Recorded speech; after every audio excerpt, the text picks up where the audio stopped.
RL Burnside was born in Lafayette County, Mississippi on November the 23rd, 1926. He was a guitar player and a singer and songwriter, and Wikipedia calls him country blues singer. Burnside started playing the guitar and a harmonica somewhere around the age of 16, and he began playing for the public around 21. He learned to play from a guy named Mississippi Fred McDowell who lived near him. He first heard Fred McDowell play when he was 7 or 8, and later in life would join Fred's set. Burnside would say church singings and, what he called fife and drum picnics were influencers in his childhood musically. Burnside would tell you that John Lee Hooker, Lightning Hopkins, and Muddy Waters influenced him as a grown man. In the 40s, he moved to Chicago and had the company of Muddy Waters and, played the blues scene on Maxwell Street. But within the span of a year, his father, 2 brothers, and 2 uncles were all murdered in the city. 3 years after going to Chicago, he came back south.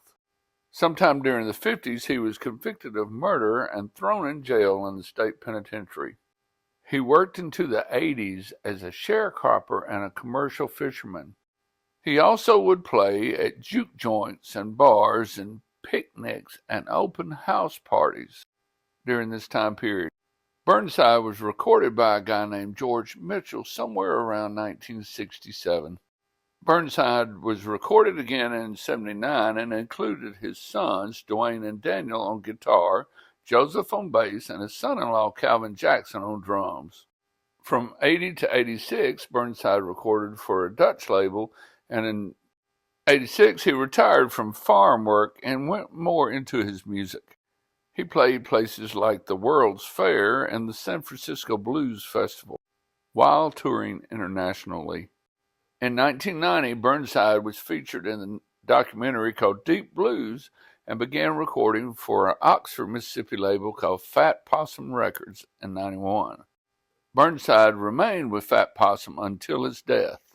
Burnside gained popularity as he started touring with the John Spencer Blues Explosion in 1995. They recorded an album in 1996 that received critical acclaim from Bono and Iggy Pop and Billboard magazine, which says this album sounds like no other blues album ever released. Burnside continued to tour, opening for the Beastie Boys and appearing on Late Night with Conan O'Brien, and even played at Richard Gere's birthday party.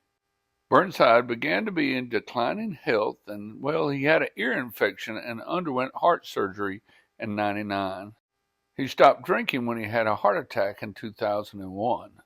But felt that the change made him unable to play. Another heart attack in 2002 and surgery in 2003 pretty much was the end of his career.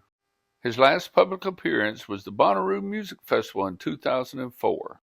He died at St. Francis Hospital in Memphis, Tennessee on September 1st, 2005.